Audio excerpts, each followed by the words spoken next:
नमस्कार, आप देख रहे हैं के न्यूज। मैं हूं आपके साथ सुनी चौहान। रुक करते हैं 2024 के चुनावी माहौल का।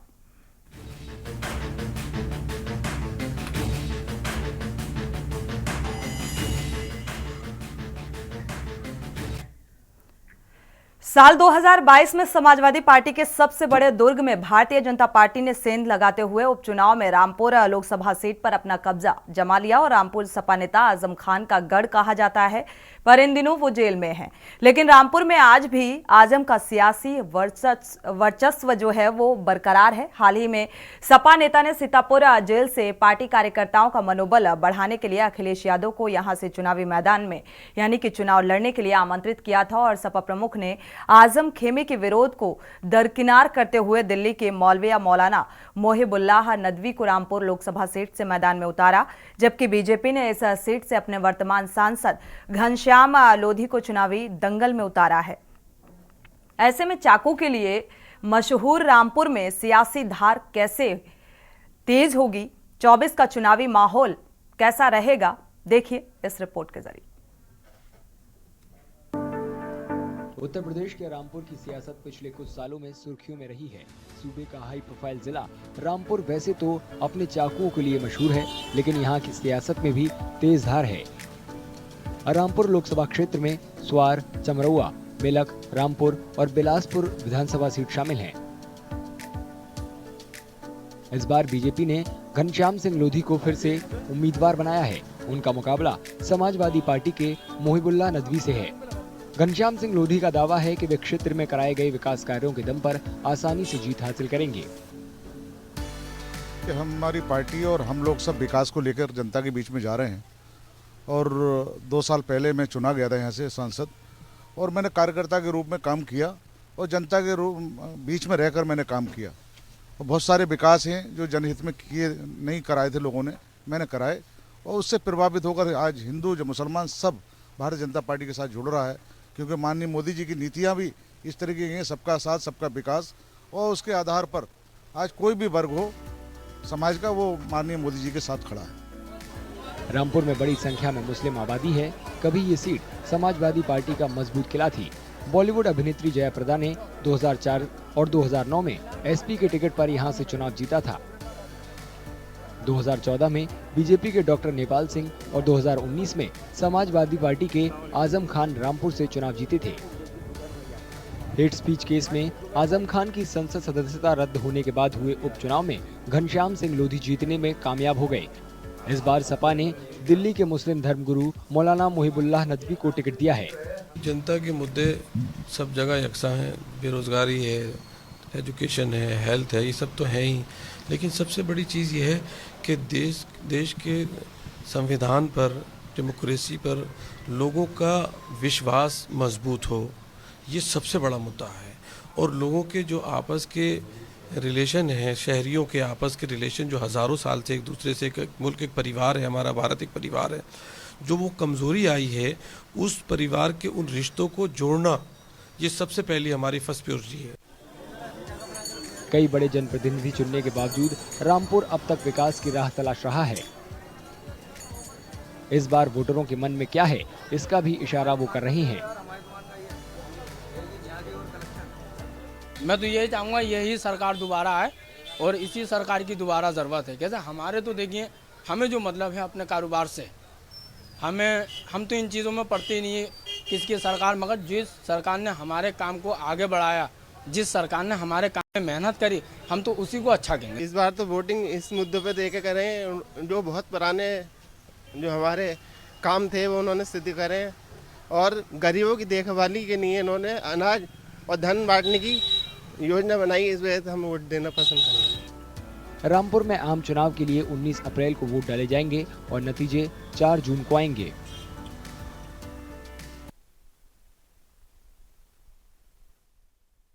जो एक पेट सीट मानी जाती रही है समाजवादी पार्टी की रामपुर, और इसको लेकर अब बीजेपी का जिस तरीके से एक जनाधार यहां पर बढ़ता हुआ नजर आ रहा है, या ये कहा जाए भारतीय जनता पार्टी ने जिस तरीके से एक अल्पसंख्यक कार्ड और चुनावी मैदान में नदवी को उतारा है, इससे कद भारतीय जनता पार्टी का बढ़ता हुआ नजर आ रहा है, लेकिन दूसरी तरफ अब समाजवादी पार्टी और भारतीय जनता पार्टी के बीच वर्चस्व की जो लड़ाई है उसमें कौन कोल्हापुरी की तरह एक पैनी धार लेकर जनता के बीच जाएगा और वो पैठ बना पाएगा, क्योंकि यहां पर चुनौती बड़ी है उस वापस से वही पैठ जमाने के लिए समाजवादी पार्टी के सामने, क्योंकि लगातार कोशिशें भारतीय जनता पार्टी की तरफ से भी की जा रही हैं और लगातार एक आम जनता के बीच पैठ बनाने की कोशिश की जा रही है।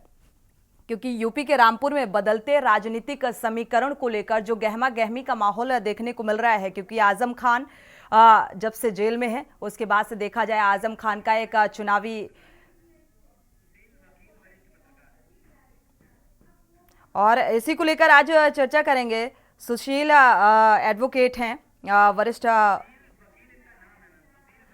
सुशील वकील, माफ कीजिएगा, सुशील वकील वरिष्ठ पत्रकार हैं, हमारे साथ जुड़े हुए हैं। स्वागत है आपका इस चर्चा में शामिल होने के लिए।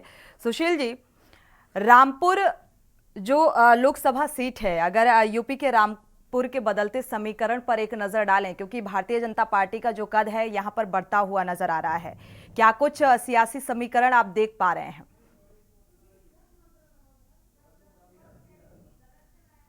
दोनों में बीजेपी आगे गया, इस बार भी बीजेपी की संभावना है, बीजेपी इस बार भी बाजी मार लेगा, क्योंकि ये जो अखिलेश और आजम खान का आपस में झगड़ा चल रहा है, जो इन्होंने जैसे उनका दूसरा एसटी खान साहब थे उनको भी टिकट नहीं दी, आजम खान जी को भी टिकट नहीं दी, इस वजह से लग रहा है कि इस बार जो पल्ला बीजेपी का फिर दोबारा से भारी हो जाएगा। वहां पर जो वहां जो चल रहा है, खेल चल रहा है, वो बड़ा ये उल्टा चल रहा है। आप देख लीजिए, जो भी इनका जो कैंडिडेट है बीजेपी का वो बड़ा स्ट्रांग कैंडिडेट है।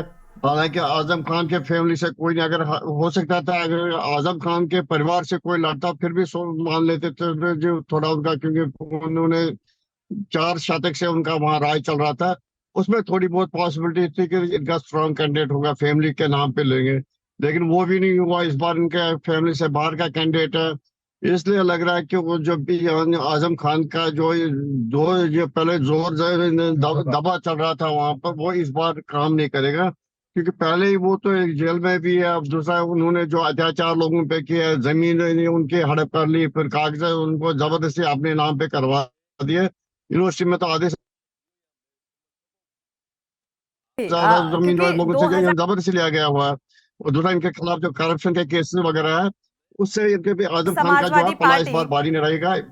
उसके उसका जो फायदा है बीजेपी को मिलने वाला है। बिल्कुल 2022 की स्थिति क्या दोहरा पाएगी, क्योंकि समाजवादी पार्टी के सबसे बड़े दुर्ग में भारतीय जनता पार्टी ने सेंध लगाते हुए उपचुनाव में रामपुर लोकसभा सीट पर अपना कब्जा जमा लिया था। क्या लगता है वो तस्वीर एक बार फिर से दोहराने की उम्मीद नजर आ रही है?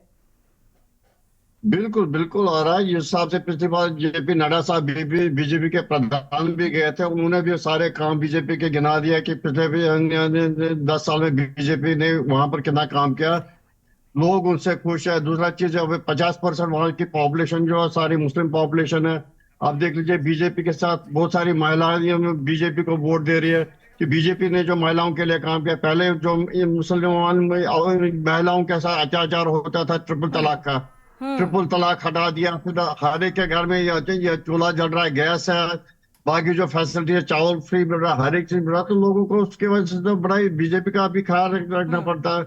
नहीं तो ये पहली बार हो गया जहाँ पहली बार क्या पिछले 2 इलेक्शन से हो रहा है, जिस सीट पे 50% मुस्लिमों की पॉपुलेशन हो, और जिन्होंने आज तक 10 बार ये आजम खान जैसे नेता को विधायक बनाया और उसके बाद मेंबर पार्लियामेंट भी बनाया, वहां पर ऐसा चमत्कार होना, ये तो बीजेपी का तो ये लगता है कि बड़ी राजनीति के हिसाब से भी एक अच्छा कदम है कि 50% जहां मुस्लिम हो वहां वो सीट निकाले 2 बार।